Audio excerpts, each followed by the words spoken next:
Check it out. It's your guy, E.D.I. from the legendary OUTLAWZ, man, rocking out with Kam Podcast, giving it to you raw and uncut. The real, the real. You feel me? Make sure you tap in.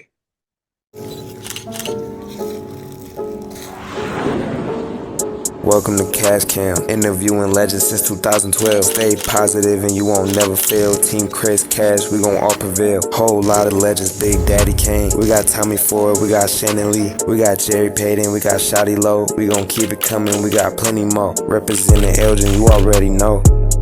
Welcome to Cash Cam. Welcome to Cash Cam. Welcome to Cash Cam. So I want to send my respects and condolences to the family of Young Noble and to you, my brother. I know he's more than just a an artist, a rapper, or to us a celebrity. He was a brother. I know he was a family to you. I want to Cash Kam Podcast want to send our condolences and respects. Thank you very much. I appreciate that, man. And I know his family appreciates the positive energy as well, for sure. Where was you when you first heard the news about Young Noble passing, and how have you been taking it, and how have you been holding it up, brother? Man, I was out here in Los Angeles, California, man. I was actually in the gym, and my oldest son called me about it, and I'm just like everybody else. I'm devastated, surprised, definitely still trying to make sense of it. I hear you say surprise. When you last talked to him, I guess it's a two-part question. When was the last time you talked to him? And by hearing you say surprise, it suggests to me that he was in good spirits at the time, last time you talked.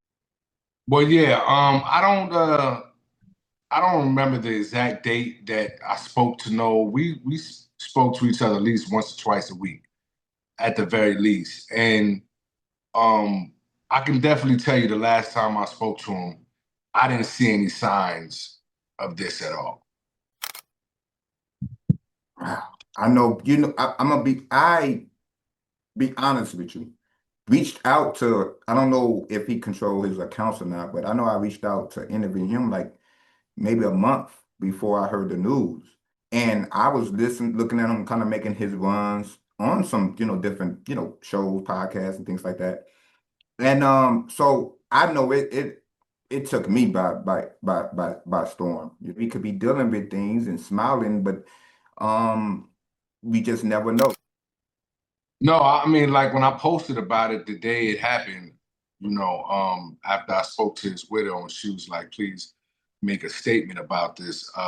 One of the things I said was check on your strong friends, because it's the strong ones that deal with stuff on the inside, and on the outside you can't see necessarily what they're going through, but on the inside it's a lot going on. Definitely feel you on that. And his family, his widow, his did he have any children? Yes, he had 2 children. How I'm guessing, how are they holding up? They're just taking it one day at a time, man. Just like, everybody else that love knows. Grief is a process. First off, how did you get your name? Is it true that Tupac gave you your name? Kind of. We were coming up with different aliases, and certain ones just fit. This was obvious, and E.D.I was obvious for me. It was one of those things that neither one of us had to say that's the name.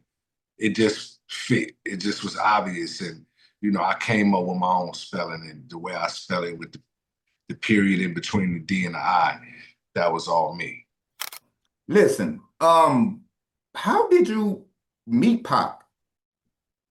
I really don't remember, man, because we knew each other since we was little kids. So I don't remember the exact day. He just was always around. I was always around. We was always together. Our parents were super tight before we were even born. And it was just one of those things where, our families were very connected from, like I said, before I was even born. Okay, and let's talk about the rest of the Outlaws. How did it all form? How did you guys say, hey, Pac put his stamp on it and say, hey, we gonna be a group and we finna take over the damn world? Yeah, I mean, we all was connected in different kind of ways, man. You know, Gaddafi was definitely the connection between everybody that was from Jersey, like Napoleon Noble, Hussein Fatal. They was all friends of Gaddafi, childhood friends of Gaddafi.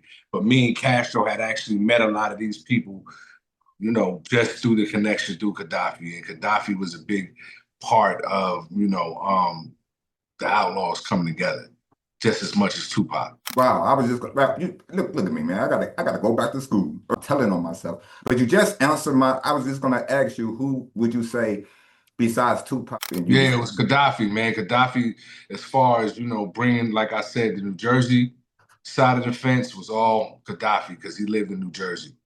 no doubt, no doubt. Man, listen. You look back at y'all history.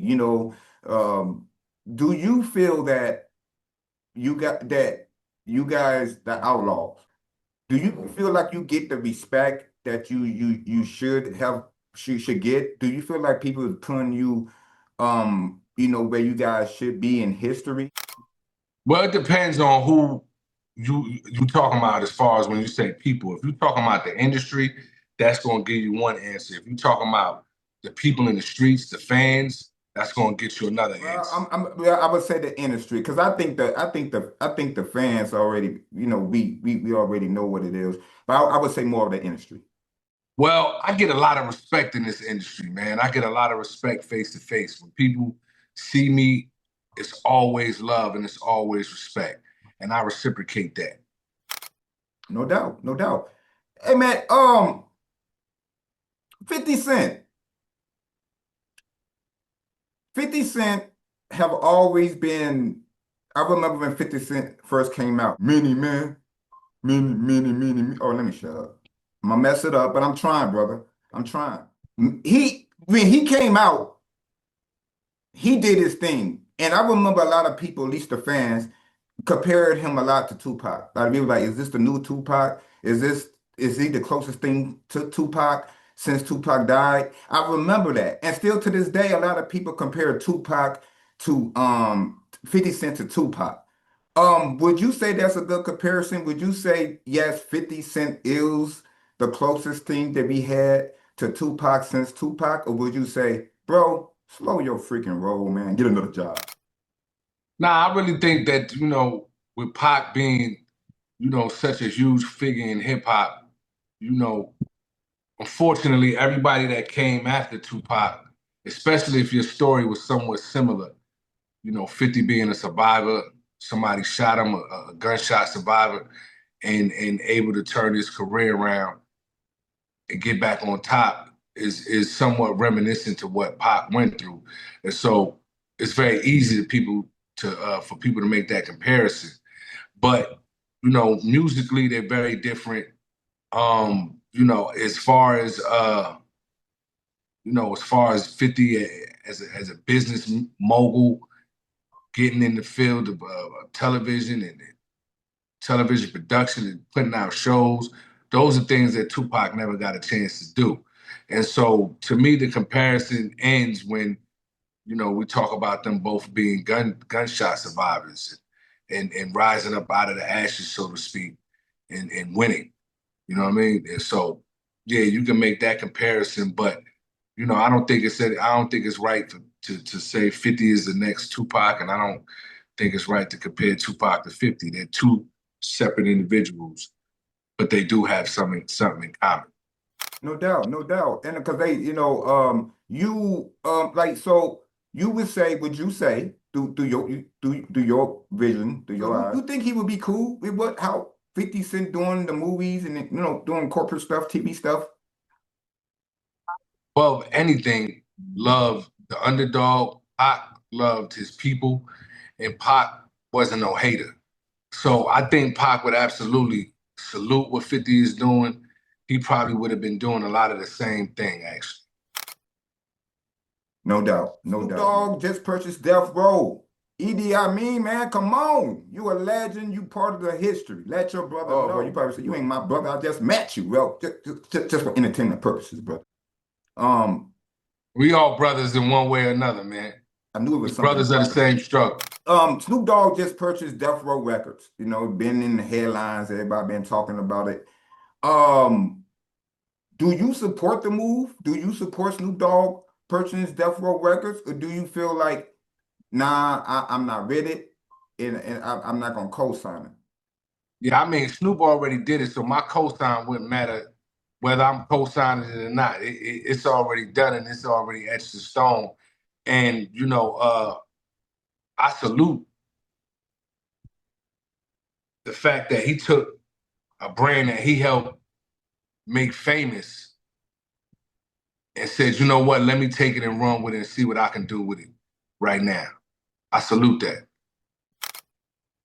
No doubt, no doubt, no doubt, and Daz Denver, they do like they kind of doing, they kind of having words in the media, not saying eye to eye, and he kind of took shots at Snoop Dogg, saying basically he don't like the direction that he's going with Death Row, and basically he's not giving like the other, like you guys, the outlaw, other people that help build the legacy, shine like it should. You share that do you side with Daz and say, yeah, you feel him? Or do you say, hey, man, I don't rock with you on that? You know what? I believe Daz and Snoop is family, right? I believe they cousins. Yeah, I stay out of family business, man.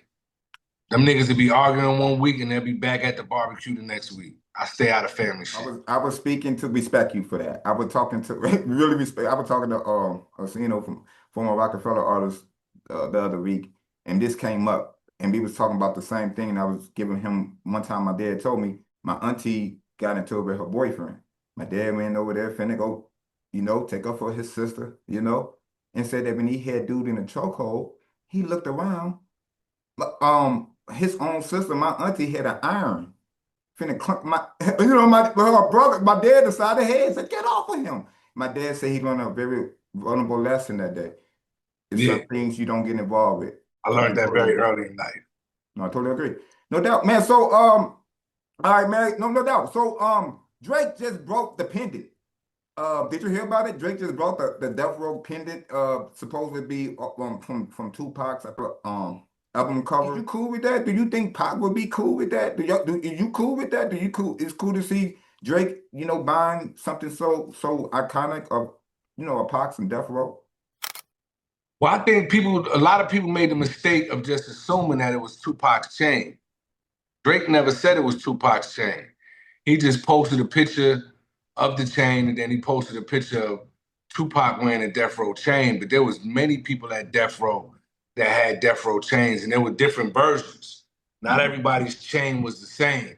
And so, until Drake comes out and speaks about it and say, yo, I bought what I think is Tupac's chain, or I wanted Tupac's chain, so I bought it, whatever the case may be, I can't really speak on it because, he could have got that out the mall. They still selling Death Row chains in the mall. Right. You can go get you one right now. I had one back then. You feel what I'm saying? No doubt, no doubt. But it's been a little debate online. Like Drake is he's buying Tupac. I guess it's not the only thing, things he brought up Tupac's. But I guess they saying he buying these things just for notoriety, for newsworthiness.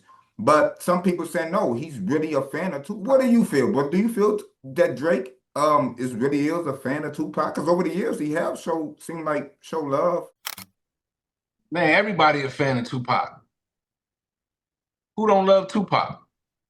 Right. You know what I'm saying? Right. He's that guy, man, still to this day. Even if you don't like Tupac, you love him. Right. There you go. So let's get back to you, bro. Let's get back to you. Is life the same as you imagine growing up 7, 18 years old? Like, I'm going to be this at 40, 50 years old? Or is it totally not like what you imagine? This is all I ever wanted to do was make music. I loved hip hop since as early as I can remember. I don't remember a time when hip hop wasn't in my life, and I've always had aspirations to be a hip hop artist that people respected and appreciated what I brought to the table. And so this is exactly, what I've always wanted to do. Now, could I predict what I would have, what I had to go through Did I predict how it all turned out, happened? Nah, I couldn't predict that. But if I could, that would have made this wouldn't be as fun as it is. You know what I mean? Because I would have knew everything already, and I'd have been able to kind of cheat the test a little bit. You know what I'm saying? I love it just the way it is because it's never a dull moment, and I'm literally living out my dream each and every day. Man, no doubt. No doubt about it. No doubt about it, man. And man, just I know this is a random question, but you know, I'm from Chi-Town, so you know I gotta, rep Kanye. Chi-Town, what up? What's up with the GO? One of my favorite cities, man. Love it, love it. You already know it. I'm gonna ask you, do you co-sign Kanye?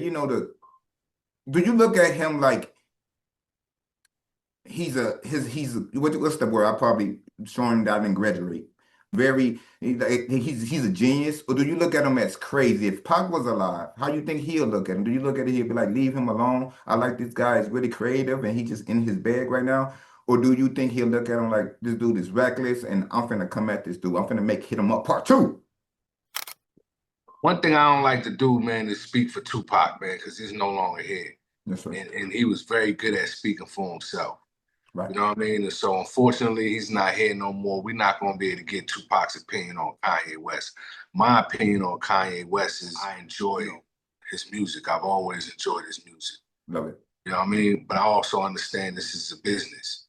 And so I don't knock nobody how they conduct their business. So long as it don't infringe on my business and it don't hurt what I'm doing, I don't knock nobody how they do their business. I do feel like he's one of the greatest hip-hop artists this game has ever seen. Through your eyes, how hypothetical you guys and Pac would have viewed the Super Bowl? You think being for it or performing at the Super Bowl? Yeah, like the whole performance, the whole, Dr. Dre performance and just the whole how you viewed it. Do you think it was good? Do you think it was bad? And if Pac was here, do you think Avery was sitting next to him? That Dre Super Bowl won an Emmy, man. I thought that was great. I thought they did a great job. Shout out to hip hop, man. Anytime we on a big stage, I love it. No doubt, no doubt. So I love that because that's you have nothing against Jay-Z being in charge in the NFL, having that position. Nah, why would I? Why would I? That's a black man calling shots. Love it. I'm always for that. Now, do you think a lot of people put out fake narratives of Pac life and you guys history just for money gain? Do you think a lot of people did that? Oh yeah, that happens all the time in the music industry, man.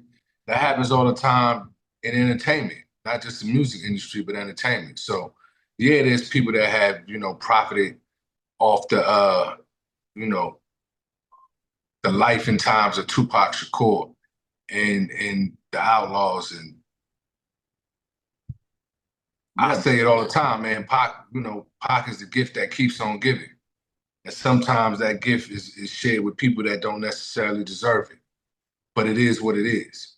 Okay, man. So what are things that you, my brother, got going on? Any projects, any new music coming out, anything that we can, in the fans, be shaking our hands like this, waiting for? Definitely, man. Let me get down for you because I'm a busy guy.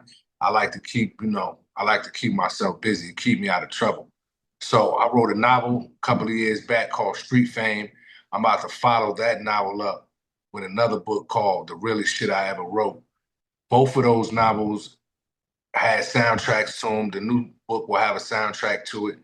There's a Street Fame soundtrack that's out there. I continuously, drop music with different artists. I do features, with artists whose music that I can appreciate and we share the same vision. So I'm always in the studio. I have a new project coming out called This Thing of Ours. I'm introducing a new artist from out our camp called H. Rider. So be on the lookout out for that. The first single of that is already out. It's called Ask About Me. Find that everywhere on the ADSP, YouTube. About to drop the next single that's called Blonde, featuring Yuck Mouth. Be on the lookout for that single and that video dropping mid-September. And I got a few other things that I'm working on, man, that I can't really speak on right now. But what I will say for everybody that can hear the sound of my voice, this outlaw shit is forever. When I say outlaw for life, that's what I mean. O4L, outlaw for life. So even if I'm the last one left, I'm repping this shit till it's all said and done. Shout out to my brothers Napoleon and Castro who don't rap no more, but their lives are still beautiful, living strong lives, healthy lives, and doing their thing on the business side of the fence. And be on the lookout for me, even on the big screen, man. I just wrapped up a role in a movie coming out. I wish I could tell y'all all about it, but it's still in production, so I can't drop all the beans on that. But I did my Tubi thing too with a series called On 10. I was in 4 episodes. Shout out to Man Robinson Productions for giving me a shot on that. That movie had people like Clifton Powell in it and Vivica Fox, to name a few. And so I'm gonna touch all aspects of this entertainment field one way or another. You have a billion things going on. I see that you love to keep yourself busy, and that's good to see though. And I also got to shout out my recording team. I got an app that's gonna drop early this year. I'm part of a dope team of very intelligent, very smart, and forward-thinking individuals. And we decided that Spotify and Apple Music and all these other platforms are really not doing not doing justice behind these artists and for these artists. And Snoop Dogg famously said, he had 1 billion streams and only made $45,000. So instead of complaining about it, we decided to start our own app. And that app is called Recording. And we'll be dropping that early 2006 for everybody to check out, navigate. What's so dope about this app is that we're going to pay artists more than any other platform can pay them. We're going to also eliminate the middleman. So you ain't got to go to DistroKid and this one and that one to get your music uploaded. You can come straight to Recording. It's also non-exclusive. So if you want to be on Recording, Spotify, Apple Music, you could be on all that. We ain't trying to lock you in. We're just trying to create another revenue income stream for artists. And that's what we're going to do with this DSP called Recording. And definitely follow me on all social media because I'll be dropping information and letting you know our progress on that right up until the launch date. So that's taking out the middleman. That was all I heard. I love that. I love that, brother. I would love to know more about that and see what we can do at Kam Podcast. Make sure we keep the listeners and everybody informed about that, brother. So when people got this thing about Pac that he was just this wild dude and all the time, but then this other side of him, philosophy, he had he was just wise beyond his years. Is it a time that you haven't shared or told nobody or something that he told you then that have came true now? Absolutely. It's a few things, but one of the number one things he told me actually on my birthday, the last birthday that I spent with him. Our birthdays is kind of close together. And so we would often celebrate in unison in a lot of ways. And on my last birthday, he wrote me a letter, and in that letter he said, you're gonna be successful in this music business. Just, keep your eye on the prize. Gave me some positive words of encouragement, gave me some messages about making sure I'm focused on the bag and getting to the money. You know what I mean? He was like, look, man, the way we grew up, you shouldn't be in this game if you're not getting to the money. And that always struck with me. And I feel like he was spot on. I think he predicted, as far as where I would be and also where I'm going. Man, when I hear you talk, it's like I can feel. Do you still feel him? Each and every day. Each and every day. It's like each one of them is a part of me, for sure. I can tell, brother. I don't know. I can feel it. Whew. Mm-hmm. Wow. I want to ask you this uncomfortable question. Please, you can smack me through the screen. But I'm asking you, is it kind of scary being the last left out of the kind of group? I mean, Cam, in a lot of ways, I feel like we all have a purpose. in life. You know what I mean? You know what your purpose is. That's why you get up out the bed every day and do what you do. Because at some point during your journey, you knew this is exactly what I need to be doing. I found my purpose. All right, let's go. I knew my purpose and my role within the group, and all I'm doing is playing my part. Still to this day. So being nervous, being scared, I can honestly say I've never had that emotion because I'm living in my purpose every day. And when you live in your purpose, there's no room for fear. Perfectly said, bro. I almost forgot I was doing an interview, bro. I promise you, bro. Perfectly said. Well said. Couldn't have said it better. Um, okay, bro. When you look at the industry today, right, and you see, how it has turned out, you see what happened to Atlanta, the whole snitching thing, and Young Thug, and all these artists, 6ix9ine, and this whole snitch thing and stuff like that. And loyalty, I'm getting at, not just snitching, loyalty. Let's talk about loyalty. And it looked like you guys was big on loyalty. The Outlaws, man, all the time to bump y'all, man. You understand that? Okay, calm down. I don't let my fan come out. But people, let me say, people used to listen to y'all. Loyalty was big, what y'all spoke about, what Pac spoke about.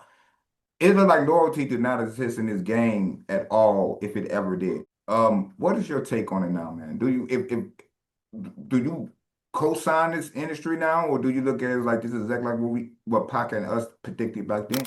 Yeah, man. Well, I definitely say, man, we tried to warn y'all.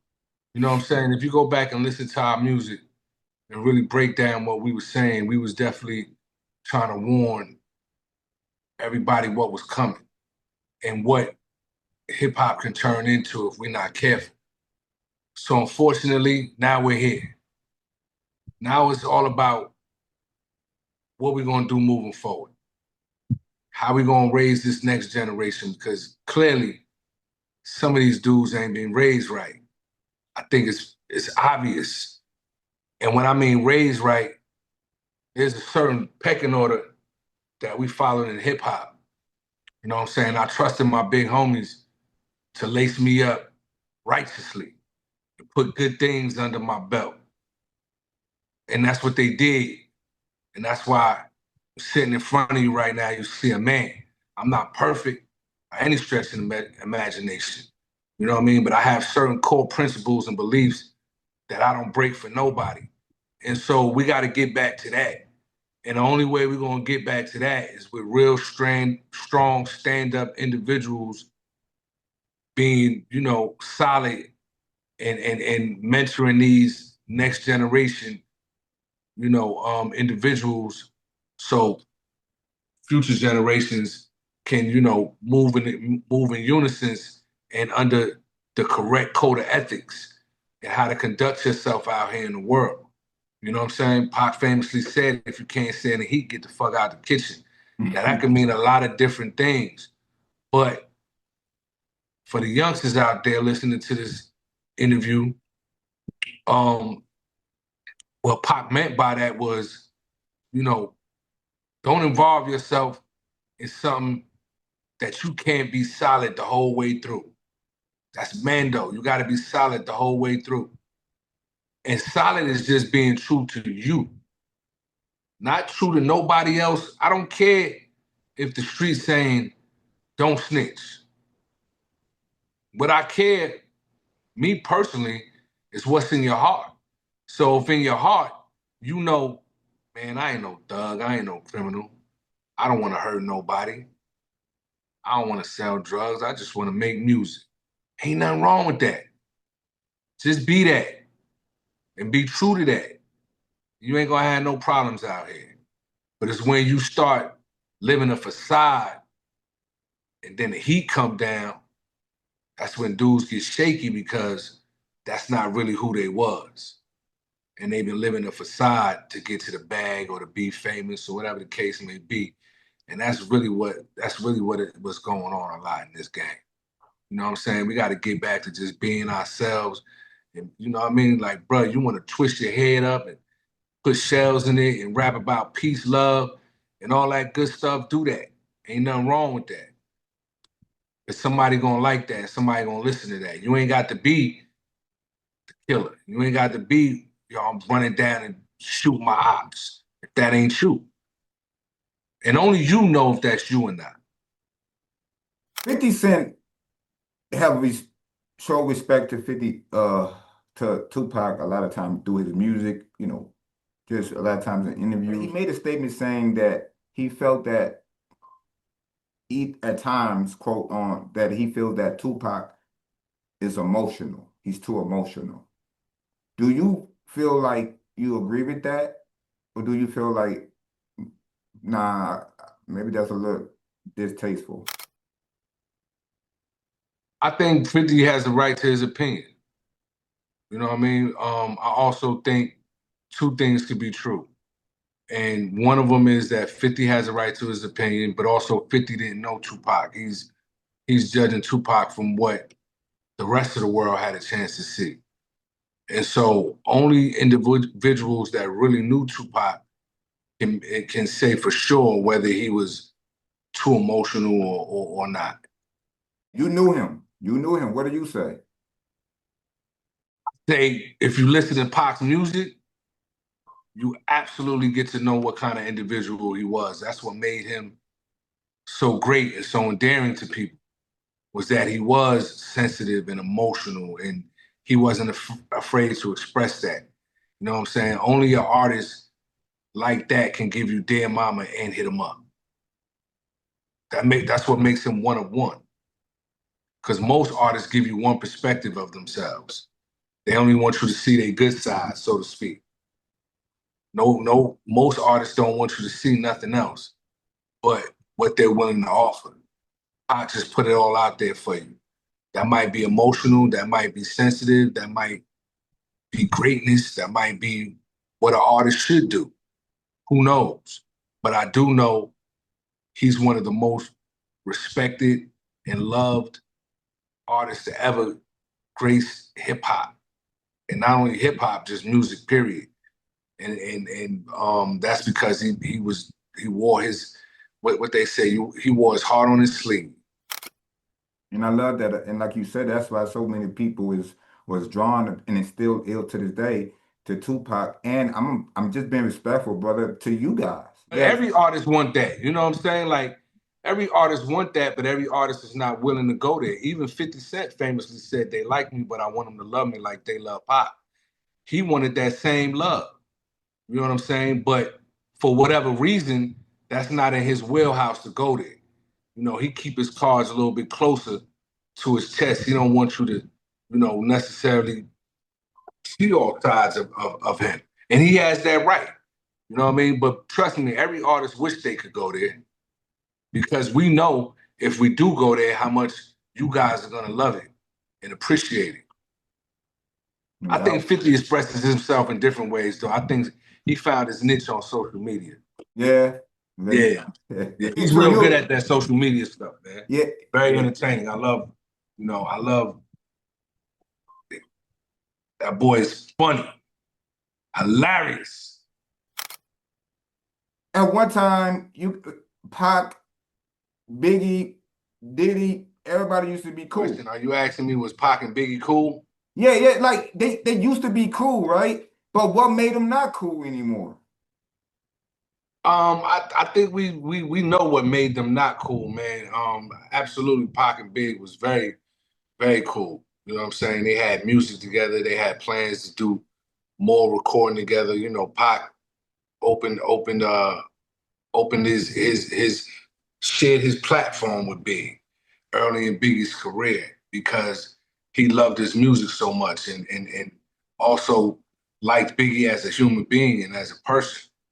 And I feel as though if they had a chance to both survive, they would have eventually reconciled and got a lot of the bullshit out of the way. A lot of the people that was in the middle, that was, kind of egging shit on and stirring shit up. Pac and Big would have had the opportunity to actually speak to each other. I think, I don't even think I know that beef would have been a thing of the past for both of them. What did Pac tell you, or you can share with me, I know you don't like speaking for him or not, that you can remember that he told you that he liked it, loved the most, or liked it most about Biggie? We all love Biggie's skills, man. Biggie was dope. Absolutely one of the greatest MCs ever. You know what I mean? And he came out the gate that way. You know what I mean? He came out the gate as the East Coast savior, so to speak. You know what I mean? And it's hard not to like and love that, especially when you ain't no hater. You want to see that kind of individual with that kind of talent win. You also want to see somebody who is not the picture perfect look of what a rapper or artist could be win. Like Biggie got it out the mud. Gotta respect that. Is it true that Pac was on his way finna sign a new deal? You know what, Cam? I gotta answer that question with this, man. I have my own platform called E.D.I TV, and I do a segment on E.D.I TV called Talk My Truth. And I actually broke down this very topic on my podcast as far as what I felt like Tupac was going to do next and what was coming up next for Tupac, man. So definitely check out my podcast, E.D.I TV on YouTube. Check out Talk My Truth. I also have the Outlaw Show where I interview people just like you doing right now. We just dropped the Yuck Mouth interview, or the Yuck Mouth interview is about to drop any second now. Stay tuned. Everybody, make sure you go support my boy E.D.I. Thank you, man. I appreciate that. Hey, no doubt. Hey, no doubt about it. Actually, now what is your whole thoughts on about Diddy whole court case? Do you feel like it's karma? How do you feel about the whole Diddy situation? Man, I think, in my opinion, I think he pissed off the wrong people. Now, who those people are, I don't know. But I think, he pissed off the wrong people. And before we get out of here, brother, I want to say, have you through your whole history and going through everything, have anybody ever tried to silence you to speak out about Pac and taking up for him?